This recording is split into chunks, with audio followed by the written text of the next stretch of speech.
आज हम किसानों से जुड़ी एक महत्वपूर्ण खबर पर चर्चा करेंगे।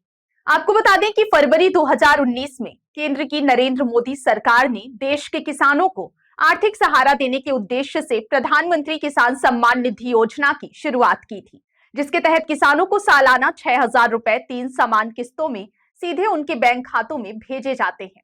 इस योजना को किसानों के लिए बड़ी राहत के रूप में देखा गया, क्योंकि इससे छोटे और सीमांत किसानों को खेती के खर्चों में कुछ मदद मिलने लगी।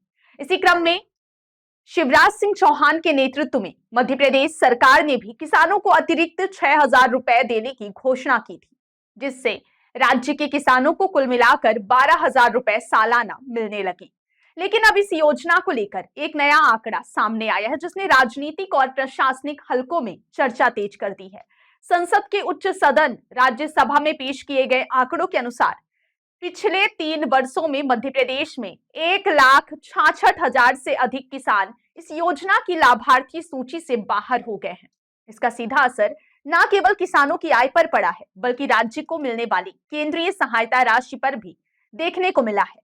आंकड़ों के अनुसार नवंबर 2022 में जब योजना की 11वीं किस्त जारी हुई थी, उस समय राज्य में कुल लाभार्थियों की संख्या 83,48,005 थी, जो अब दिसंबर 2025 में 19वीं किस्त के समय घटकर 81,81,751 रह गई है।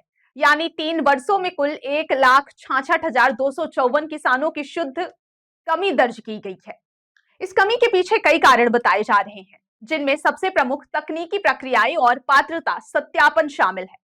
सरकारी आंकड़ों के अनुसार करीब 74,271 किसानों की किस्तें केवल इसलिए रुकी हुई हैं क्योंकि उनका ई-केवाईसी सत्यापन अभी तक पूरा नहीं हो पाया है। जैसे ही ये किसान अपनी ई-केवाईसी प्रक्रिया पूरी करेंगे, उन्हें फिर से योजना का लाभ मिलना शुरू हो सकता है।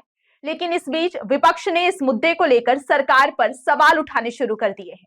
कांग्रेस विधायक सुजीत सिंह चौधरी ने आरोप लगाया कि धीरे धीरे किसानों को योजना से बाहर किया जा रहा है और जो राशि मिलती भी है वह बहुत कम है, जिससे किसानों की वास्तविक समस्याओं का समाधान नहीं हो पा रहा। उन्होंने कहा कि अब तक 1,66,000 किसान बाहर किए जा चुके हैं और यह संख्या आगे और बढ़ सकती है। वहीं राज्य सरकार की ओर से इन आरोपों को खारिज किया गया है।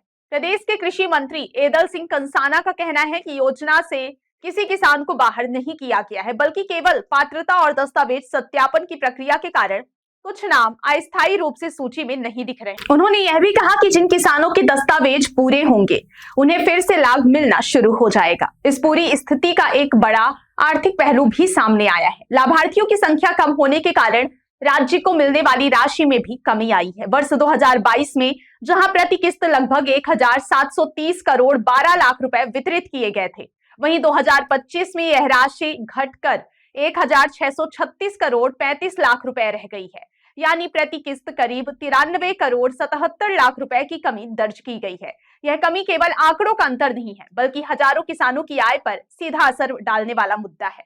विशेषज्ञों का मानना है कि योजना से लाभार्थियों की संख्या घटने के पीछे कई कारण हो सकते हैं, जैसे भूमि रिकॉर्ड में गड़बड़ी, पात्रता मानकों में बदलाव, डुप्लीकेट लाभार्थियों की पहचान, आधार लिंकिंग की समस्या और ई-केवाईसी में देरी।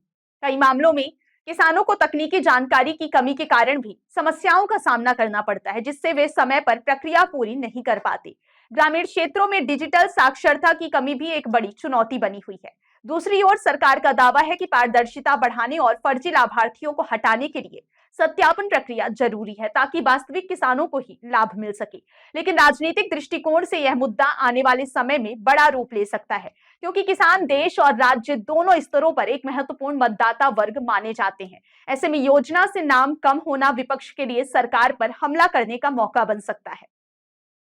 फिलहाल सबसे बड़ा सवाल यही है कि जिन किसानों की किस्तें रुकी हुई हैं, क्या वे जल्द ही प्रक्रिया पूरी कर पाएंगे और उन्हें फिर से लाभ मिल पाएगा या फिर नहीं, क्योंकि खेती की लागत लगातार बढ़ रही है और ऐसे समय में सरकारी सहायता किसानों के लिए महत्वपूर्ण सहारा होती है। यही कारण है कि इस मुद्दे पर किसानों, सरकार और विपक्ष तीनों की नजरें टिकी हुई हैं और आने वाले समय में यह विषय राजनीतिक बहस के केंद्र में बना रह सकता है।